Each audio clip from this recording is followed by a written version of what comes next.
Hey everyone. So it's Sunday. I just wanted to go over some charts and kind of what I'm looking at for the market coming up this week.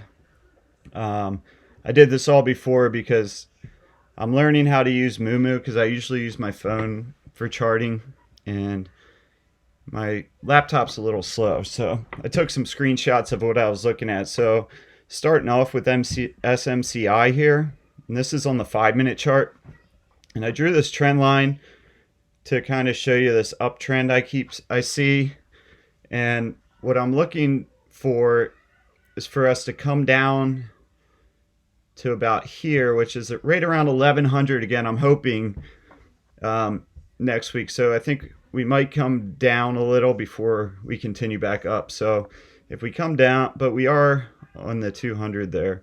But if we come down and hit this line, I'm looking for it to bounce up close to 1300 next week, I hope. Not financial advice, I could be wrong. So that's the 5 minute chart on SMCI. See what we got next. I'm looking at the daily. And the daily chart's kind of hard to read, but comparatively to like Coinbase and things like that, the charts are pretty similar. And you got this bigger trend here, which we fell out of. And I bought calls here the other week, and now we're pushing up. So I'm hoping we're going to hold this trend line on the daily and should push us up here to about 1320, I hope. Now, financial advice.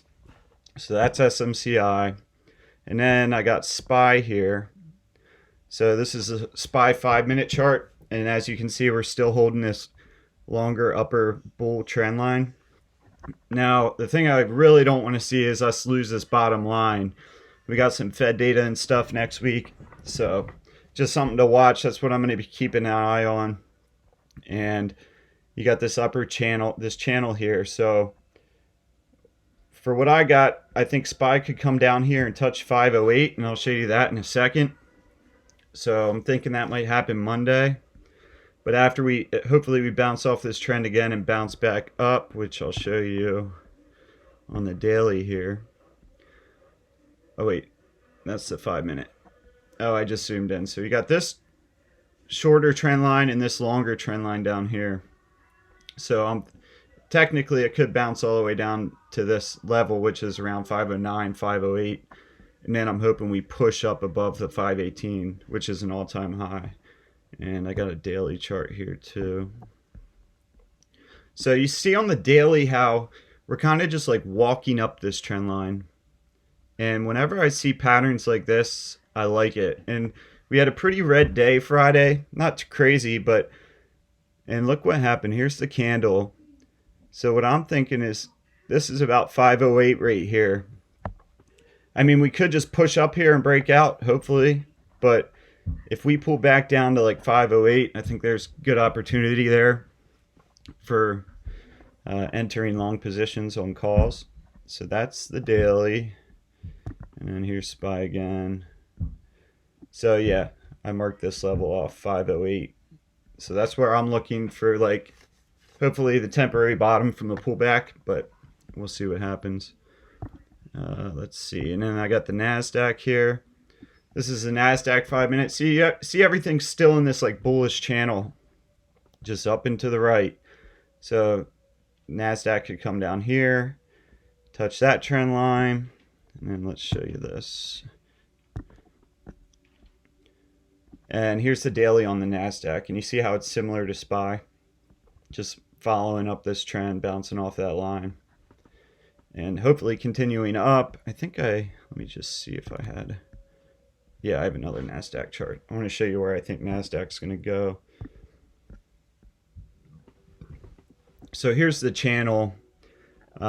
So if we come down a little and bounce off this level, I see us coming up to like 16,899. I think we're going to push to 17,000, I hope. So we'll see what happens. But you can see this long bullish trend to the upside, which I like. NASDAQ 10.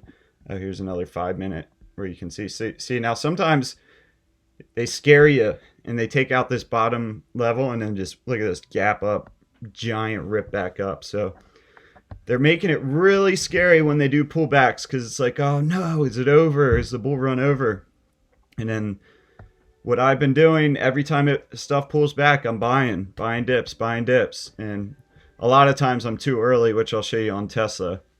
But my focus this week is going to be more patient and wait for those right opportunities, because I noticed throughout the day we get a big move at open and then it kind of corrects and then it kind of sits sideways all day, and then at 2 o'clock that's when institutions start buying.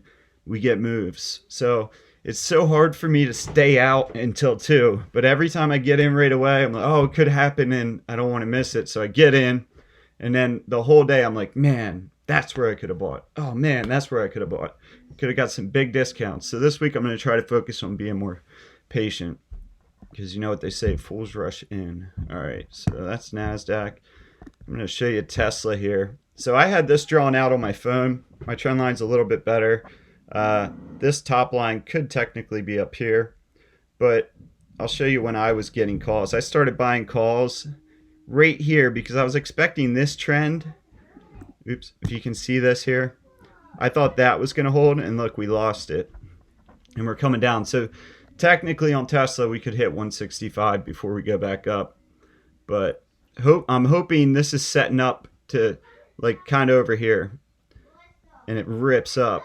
And what I think is it's going to rip up here, and I think we're going to break out of that channel eventually. I hope. So we'll see what happens. Let's see. And then I got the Dow Jones. I like to look at all these. Oh, I forgot to show you the VIX too. So this is Tesla. I wrote down. So that's just a zoomed out view on the 5-minute. I guess what I was showing you here is see how it lost this trend line here, and you can see that on the daily too, and then just pop.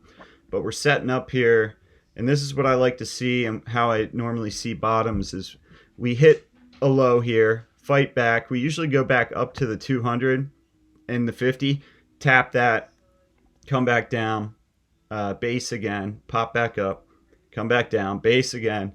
And then what I like to see is us rip up and get back into that channel and come up here to 223. So I'm looking for that to happen. I bought a lot of calls in Tesla, and I bought them out. I always buy time on my options, just because sometimes I can see the overall trend, but the timing is everything, and sometimes I miss the timing. So all right, let's see what else we got. All right, now here's the Dow. So you can see on the Dow, I drew a couple trend lines. There's this overall longer trend here, but same as the SPY and the NASDAQ, you see this trend line. See how we're just climbing up that? I'm hoping we hold that, but technically we could break through here and touch this trend line again, which I do not like. And then rip back up. You know what? That's interesting. I think I got the wrong Dow here. But anyway, we're seeing that overall trend over and over again. And the thing about it is, sometimes you can lose that line and then it's a knife. You don't want to catch a falling knife, they say. So Adobe is Thursday, and I really want to take advantage of Adobe. I think there's a lot of things I'm looking at that shows me Adobe's going to rip through earnings and crush, but we got this longer trend on the daily, and look where we're at. We're right on the bottom of the trend. So that's, to me, that's where I like to buy. So I'm looking, we could technically come back down here to about 530 or so. And what I'm hoping is when we rip up for earnings, we come all the way up here to around 700. And I think that's kind of where it's going to test. You got the MACD down here. You see it curling and about to break up. And I like when stocks are going into their bottom trend line before earnings. That's how I got like PLTR. That's how I got Carvana. It had a similar pattern. So now technically, if they're bad, we can lose this line and drop all the way back down here to these lines. And I think the 200's down there. I got to figure out how to put in the 200 on Moomoo, because it has the 250, which I do not like. So Adobe, Thursday after close. I'm going to see how the market reacts on Monday. and try to capitalize and get in at the best time. But I am going to be patient. The thing about earnings is the longer you wait, the higher the implied volatility goes up. So contracts start to get more expensive going into the earnings date. So sometimes I like to get in a couple days early. Hopefully we hit the bottom and then just slowly grind up before the earnings, but we'll see what happens. So that's Adobe. And what else was that? Oh yeah, Fed calendar. So let's do this one first.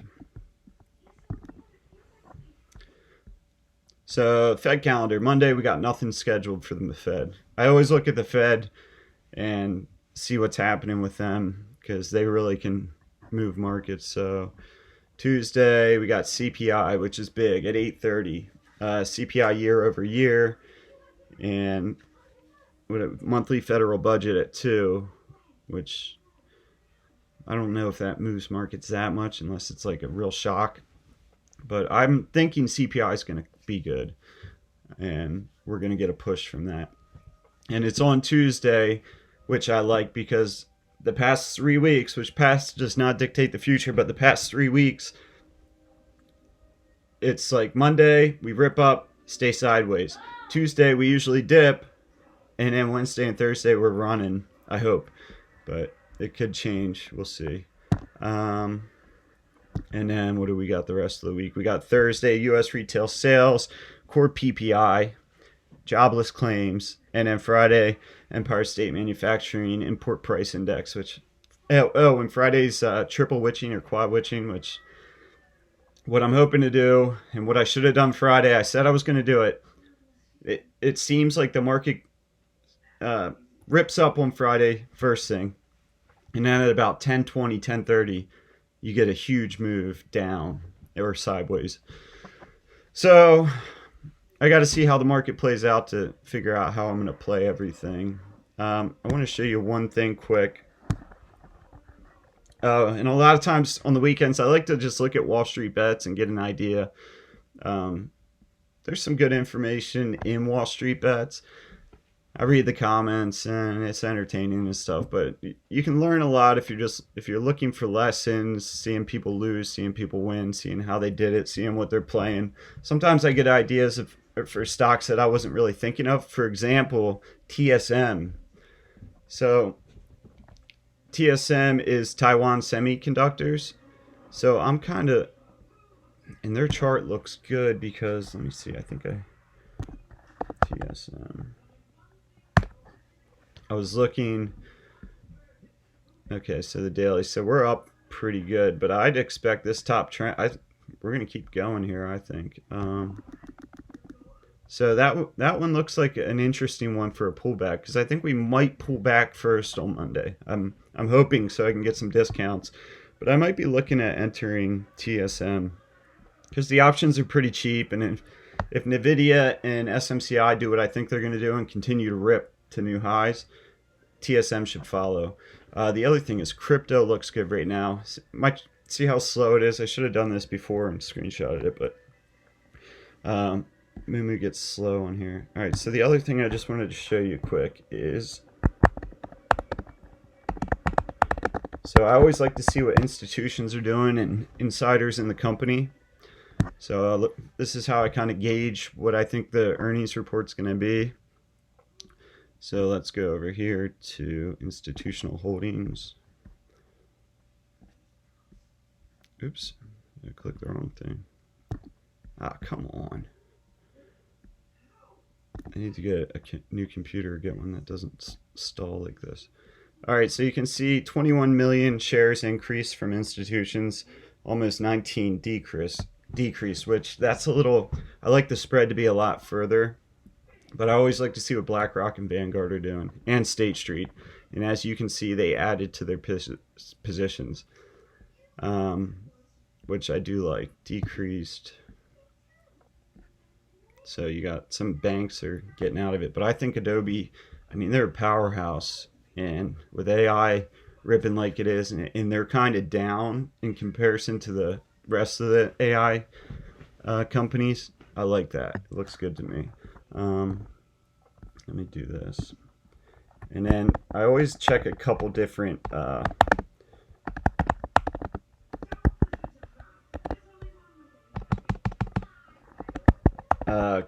sources, because like I noticed with Nasdaq.com, it's a little more delayed than Fintel. I do like Fintel more. Come on. So let's see. See what we got from Fintel. So I'll make some videos throughout the week seeing if anything changes, because sometimes companies will push into the earnings, and then I don't want to be in the way of that. Huh. Maybe they heard me. AI stock for the ads. Come on. Well, let's see if I can. My daughter plays Roblox, so it makes my computer slow sometimes. All right, let's see what's happening here.